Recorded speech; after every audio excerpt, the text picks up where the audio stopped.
Patients ഇല്ലാതെ നമ്മൾ ടെക്നീഷ്യന്മാരുണ്ടോ? അപ്പോൾ ഇന്നത്തെ നമ്മുടെ സംസാരം പേഷ്യൻസിനെ പറ്റിയിട്ടാണ്. ഒരു ഡയാലിസിസ് യൂണിറ്റിൽ ഏറ്റവും ഇമ്പോർട്ടന്റ് ആയിട്ടുള്ള ആൾക്കാരാണ് ഒന്ന് പേഷ്യന്റ്, രണ്ട് ഡയാലിസിസ് നഴ്സ്, അതേപോലെ തന്നെ ഡയാലിസിസ് ടെക്നീഷ്യൻസ്. പേഷ്യൻസിനെ കുറിച്ച് പറയുകയാണെങ്കിൽ ചില സമയത്ത് നമ്മളെ പേഷ്യൻസിന്റെ ഒരു ബിഹേവിയർ ഒക്കെ കാണുമ്പോൾ നമ്മൾ വിചാരിക്കും ഇവരെന്താ അങ്ങനെയെന്നുള്ള കാര്യം. ചിലപ്പോൾ ഭയങ്കരമായിട്ട് സംസാരിക്കുന്ന പേഷ്യന്റ് ആവും, ചിലരുണ്ടാവും ഭയങ്കര സൈലന്റ് ആയിട്ടുള്ള ആൾക്കാർ, ചിലർ ഭയങ്കര ദേഷ്യമുള്ള ആൾക്കാരായിരിക്കും, ഭയങ്കര റെസ്റ്റ്ലെസ് ആയിട്ടുള്ള ആൾക്കാരായിരിക്കും. പിന്നെ ചില കൂട്ടരുണ്ട് ഒരേ സംസാരത്തിന്റെ ടോണ് ഫുള്ളും വേറൊരു രീതിക്കായിരിക്കും. അങ്ങനെയുള്ള പേഷ്യൻസ് ഒരാൾ പെട്ടെന്ന് സിക്കടി എന്ന് പറയുന്ന സമയത്ത് ഒന്നത് ഒരു അക്സെപ്റ്റ് ചെയ്ത് വരാൻ കുറച്ച് സമയം എടുക്കും. പിന്നെ ഒരു ഉള്ളിൽ വരുന്ന ഒരു തോന്നലുണ്ട്, വൈ മീ എന്നുള്ളൊരു ക്വസ്റ്റ്യൻ മാർക്ക്, എന്തുകൊണ്ടാണ് ഇത് എനിക്ക് തന്നെ വന്നത് എന്നുള്ള ഒരു ക്വസ്റ്റ്യൻ. പിന്നെ ഓരോ ലൈഫ് എങ്ങോട്ടാണ് ഈ ചേഞ്ച് ചെയ്ത് പോകുന്നത് എന്നുള്ള ഒരു ആങ്സൈറ്റി ഉണ്ടാവും. പിന്നെ എന്ന് പറയുന്നത് ഒരിക്കലും വർക്ക് ചെയ്യാൻ പറ്റുമോ, ഒരിക്കലും ട്രാവൽ ചെയ്യാൻ പറ്റുമോ, ഒരിക്കലും ഫ്രീഡം ഇല്ലാത്ത പോലത്തെ ഒരു സംഭവം വരും. അങ്ങനത്തെ കുറെ കാര്യങ്ങൾ ഒരു ഉള്ളിലുണ്ടാവും. പിന്നെ ഫിനാൻഷ്യൽ സ്ട്രെസ് അത് വേറെയാണ്. പിന്നെ എന്ന് പറയുന്നത് ഓൾട്ടർനേറ്റീവ് ഡേയ്സിൽ നമ്മൾ ഹോസ്പിറ്റലിലോ അല്ലെങ്കിൽ സെന്ററിലോ ഡയാലിസിസ് ചെയ്യാൻ വേണ്ടി പോവുക, പിന്നെ അതിന്റെ കാനുലേഷന്റെ പെയിൻ, ഇങ്ങനത്തെ പല കാര്യങ്ങളും ചിന്തിച്ച് വരുമ്പോൾ പേഷ്യൻസ് വല്ലാതെ ആങ്സൈറ്റി ആവും, ഡിപ്രഷനിലേക്ക് പോകും. ചിലർ പിന്നെ ഇതിനെ ടോളറേറ്റ് ചെയ്തിട്ട് ഇനി എനിക്ക് ജീവിച്ചേ പറ്റൂ എന്നുള്ള രീതിക്ക് മുന്നോട്ട് പോകുന്ന ഒരുപാട് പേഷ്യൻസ് ഉണ്ട് കേട്ടോ.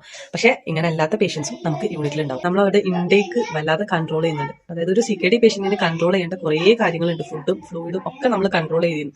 വെജിറ്റബിൾസ്, ഫ്രൂട്ട്സ്, ഇങ്ങനത്തെ പല കാര്യങ്ങളും നമ്മൾ കൺട്രോൾ ചെയ്യുന്നുണ്ട്. അപ്പം ശരിക്കും പറഞ്ഞാൽ ഇവരെ ലിസ്റ്റ് എടുത്ത് നോക്കിയാൽ ഇവർക്ക് കഴിക്കാവുന്ന ഫുഡുകളൊക്കെ ഭയങ്കര ലിമിറ്റഡ് ആണ്. അപ്പം അതവർക്ക് ഒട്ടും ആക്സെപ്റ്റ് ചെയ്യാൻ പറ്റാത്ത ഒരു സംഭവമാണ്.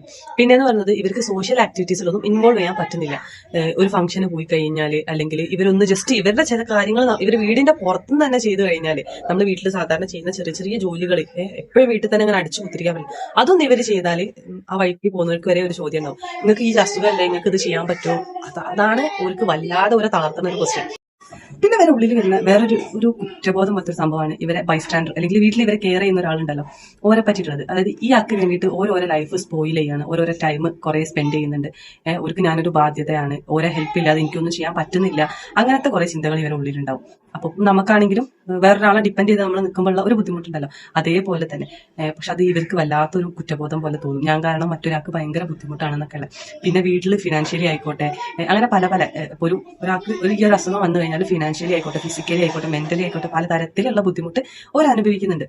അപ്പം നമ്മളടുത്ത് ചില സമയത്ത് ഇങ്ങനത്തെ ബിഹേവിയർ ഒക്കെ കാണിക്കുമ്പോൾ ചില സമയത്ത് നമ്മളൊന്ന് മൈൻഡ് ചെയ്യാതെ നിൽക്കുന്നതായിരിക്കും നല്ലത്. നമ്മളൊന്ന് അവരൊന്ന് മനസ്സിലാക്കാൻ വേണ്ടി ശ്രമിക്കുന്നത് കുറച്ച് നല്ലതായിരിക്കും.